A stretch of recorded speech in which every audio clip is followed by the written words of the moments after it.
समप्रभ निर्विघ्नं कुरु मे देव सर्वकार्येषु सर्वदा वक्रतुण्ड महाकाय सूर्यकोटि समप्रभ निर्विघ्नं कुरु मे देव सर्वकार्येषु सर्वदा।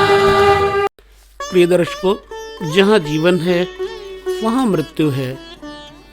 तो जन्म और मृत्यु ये दोनों ही मनुष्य के धरोहर हैं। शरीर नाशवान है, आत्मा अजर अमर है, सब जानते हैं। तो शरीर की मृत्यु का कोई न कोई कारण होता है। कहावत है कि हिले रोजी बहाने मौत। यदि रोजगार मिलता है तो किसी के द्वारा मिलता है, और मौत का भी कोई न कोई कारण बन जाता है, बहाना बन जाता है। तो कुछ बहाने ज्योतिष में ऐसे हैं जिनके बारे में ज्योतिष ने अनुसंधान करके महात्माओं ने, ऋषियों ने उनका अवलोकन किया है। जब ऐसा होता है तो भय की अपेक्षा मनुष्य में दृढ़ता आ जाती है और वो अपने मार्ग को बदल लेता है। ज्योतिष का सिद्धांत यही है कि जैसे टार्च लगा करके सामने पड़ने वाले गड्ढे को दिखा दिया जाए तो मनुष्य सावधान होकर चलता है और कुएं से बच जाता है। तो ऐसे ही है, जब रोग और शत्रु दो चीजों को हम कमजोर समझ लेते हैं तो फिर हम मृत्यु को प्राप्त हो जाते हैं। बाकी रही बात भय, बिल्कुल नहीं, क्योंकि जो सत्य है वो सत्य है। आइए हम ज्योतिष के उन कुछ तत्वों को जानते हैं जिनके कारण से मनुष्य को मृत्यु के उन अनुभवों का पता चलता है जिसके कारण से मृत्यु हो सकती है। मैं फिर कहूंगा कि भय नहीं है, सावधानी है। नंबर 1, अगर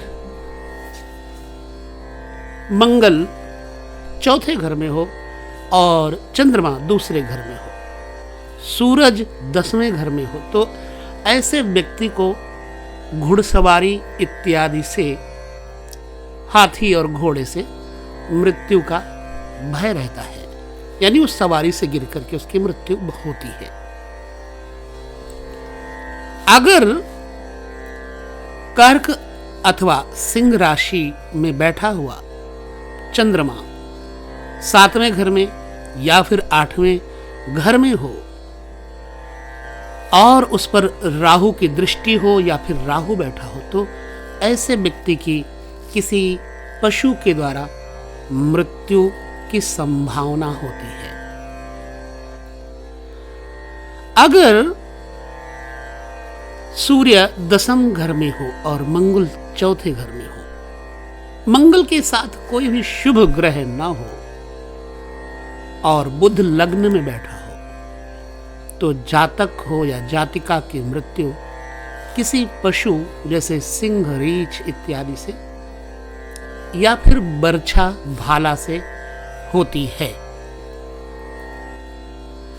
10वें स्थान में सूर्य और चतुर्थ स्थान में मंगल बैठे हों तो भी किसी सवारी से गिरकर, चाहे वो, अब चतुर्थ स्थान, अष्टम स्थान और 10वें स्थान की युति देखना आवश्यक है।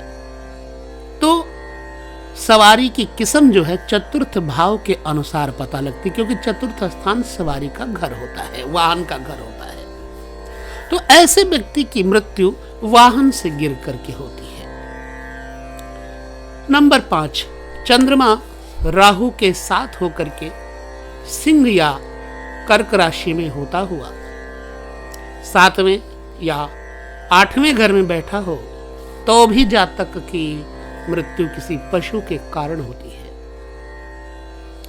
कई ऐसे योग हैं, जैसे 10वें स्थान में अगर सूर्य बैठा है और चौथे घर में मंगल बैठा हो तो फिर ऐसे व्यक्ति की वाहन से टकरा करके मृत्यु होती है, जैसे कार, मोटर, बस इत्यादि से। 7वां कारण एक और है, जैसे कि अगर वृक्ष या तुला राशि का सूरज 9वें घर में बैठा हो, उसके साथ चंद्रमा भी हो, और या फिर उस पर चंद्रमा की नजर पड़ रही हो, दृष्टि पड़ रही हो, तो फिर सर्प से मृत्यु होती है। बड़ा कटु सत्य है ये। राहु 8वें घर में गया हो और उस पर पाप ग्रह की दृष्टि अगर है तो भी फोड़ा या फिर सर्प इत्यादि के कारण से मृत्यु होती है। ऐसे कई कुंडलियां मैंने देखी हैं। तो एक कारण और दो बताते हैं, एक दो कारण, जैसे चंद्रमा और सूर्य कन्या राशि में हो और उनको कोई पाप ग्रह देख रहा हो, तो किसी अपने परिवार के आदमी के कारण उसकी मृत्यु होती है। कोई बात लग जाती है अथवा दुख पहुंच जाता है, तो कईयों का हार्ट अटैक हो जाता है। पता लगा पत्नी ने कुछ कह दिया, या फिर बेटे ने कुछ कह दिया, या फिर भाई ने कुछ कह दिया, किसी ने ऐसा कुछ कह दिया जिसके कारण वो विष पान कर लेता है, जहर खा लेता है। ऐसे भी हमने देखा है। अगर मीन लग्न का जन्म हो, उसी पर सूर्य और चंद्रमा किसी भी पाप ग्रह के साथ हो और अष्टम स्थान में भी कोई पापी ग्रह बैठा हो, तो ऐसे व्यक्ति की मृत्यु का कारण कोई स्त्री बनती है। 12वां कारण जरा देखते हैं। जैसे 7वें घर में कन्या राशि हो और उस पर बैठा हुआ हो चंद्रमा। कन्या राशि 7वें और उस पर बैठा हुआ हो चंद्रमा, और शुक्र चला जाए मेष में, यानी कि 8वें घर में, ठीक है, और सूर्य लग्न में, तो ऐसे व्यक्ति की मृत्यु भी किसी स्त्री के द्वारा ही होती है। अगर पाप ग्रह के साथ चंद्रमा सप्तम स्थान में हो, मीन राशि का सूर्य लग्न में हो और शुक्र मेष राशि में हो, तो स्त्री के कारण ऐसे आदमी की मृत्यु घर की बजाय मंदिर में होती है। लग्नेश, अष्टमेश और सप्तमेश किसी के भी एक साथ बैठ जाए, तो ऐसा व्यक्ति जब भी मरेगा तो स्त्री के साथ वह व्यक्ति मरेगा।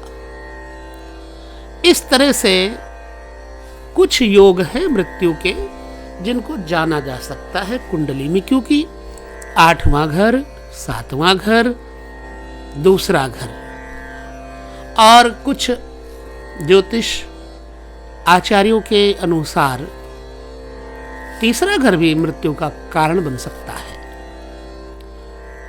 फिर एक कारण 12वां घर भी बन सकता है, परंतु मूल रूप से द्वितीयेश, सप्तमेश और अष्टमेश यदि ये पाप ग्रहों से घिरे हों और इनकी दशा चल रही हो, अंतरदशा, प्रत्यंतर दशा, महादशा, अंतरदशा और प्रत्यंतर दशा जब तीनों मार्ग के इकट्ठे हो जाते हैं, तो भी मनुष्य की मृत्यु का समय बताया गया है। तो मेरा एक यही अभिप्राय है कि इन तथ्यों को जान करके हम भगवान शिव की, महाकालेश्वर की शरण में जाकर के अभय पद प्राप्त कर सकते हैं, और जो ये बुरे योग बन जाते हैं कुंडली में, उसके बुरे योगों से बचाव का एक ही मार्ग है, वह है भगवान शिव,